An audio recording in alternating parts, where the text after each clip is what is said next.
Assalamualaikum warahmatullahi wabarakatuh. Bismillah, walhamdulillah, wassalatu wassalamu ala rasulillah Sayyidina Muhammad ibni Abdillah wa ala alihi wa sahbihi wa mawalah. Wala hawla wala quwata illa billah. Kepada segenap para asatid, wabil khusus Pamanda Gus Iskandar Wiroi, kepada segenap takmir musola Al-Ikhlas Dusun Asem Jajar, Randugong, Kejayan, Pasuruan, jamaah Khatmil Quran rahimakumullah. Alhamdulillah, malam hari ini, malam ke-17 di bulan Ramadan, kita bisa diberikan kesempatan oleh Allah untuk melaksanakan kegiatan Khatmil Quran.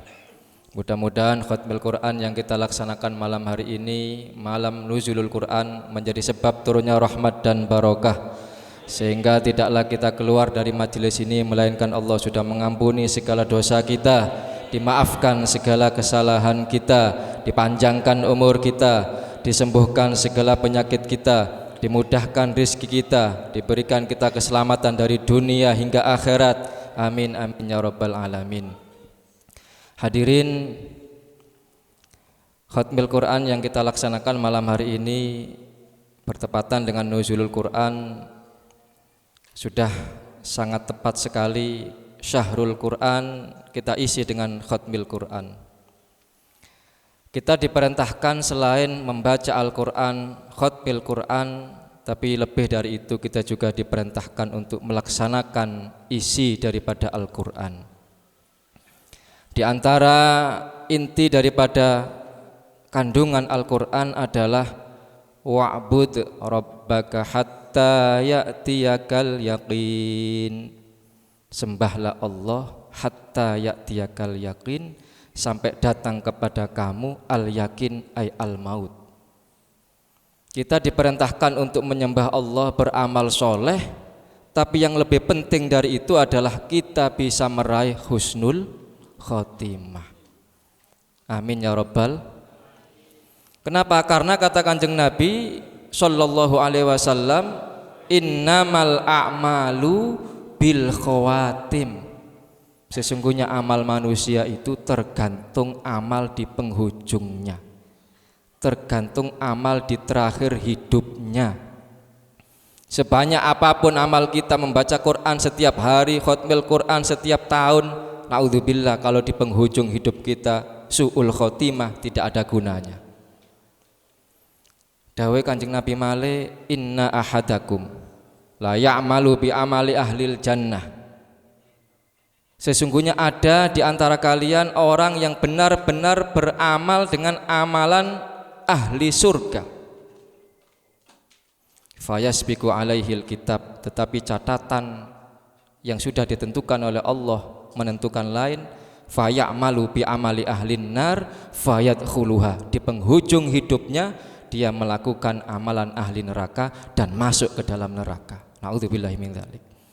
Sebaliknya, inna ahadakum la ya'malu bi amali ahlin nar, ada di antara kalian orang yang beramal amalan neraka, hatta bainahu wa bainaha illa dhira, sampai jarak antara dia dengan neraka itu satu dhira, satu hasta saja. Fayasbiqu alaihil kitab, tetapi catatan ketentuan dari Allah menghendaki lain. Fayamalu bi amali ahlil jannah fayadkhuluha. Di penghujungnya dia melaksanakan amalan kebagusan, amal soleh, dan itu yang mengantarkan dia ke dalam surga. Jadi intinya, selain kita beramal soleh, kita juga harus bisa mendapatkan husnul khotimah, bagus di penghujungnya.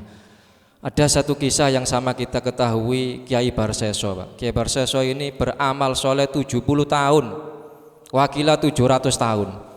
Beramal soleh, ibadah, tidak pernah maksiat sedikit pun kepada Allah, ibadat tok. Tetapi di penghujungnya Allah menghendaki lain, minum khamar, berzina, kemudian membunuh, kemudian mati dalam keadaan kafir. Na'udzubillahi min dzalik. Ini orang yang sudah beramal, apalagi kita yang amalnya masih sedikit.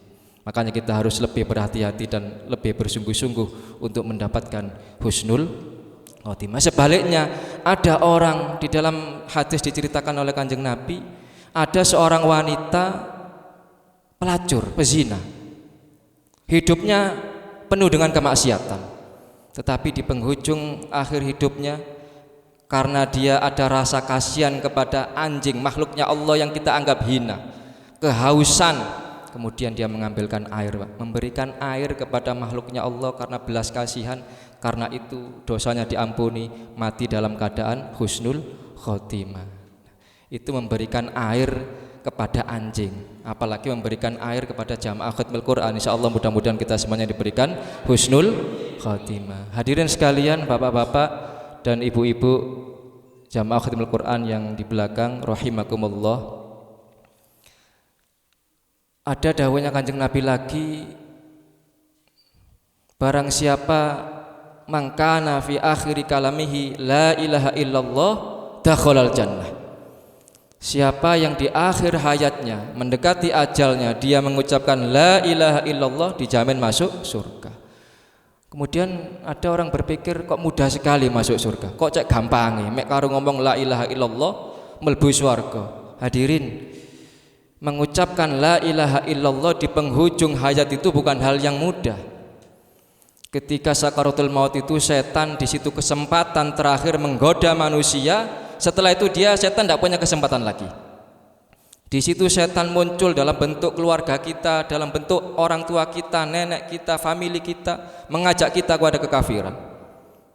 Itu adalah perang terakhir kita menghadapi setan, yang oleh karenanya kita wajib bersungguh-sungguh untuk meraih husnul khotimah. Amin ya rabbal.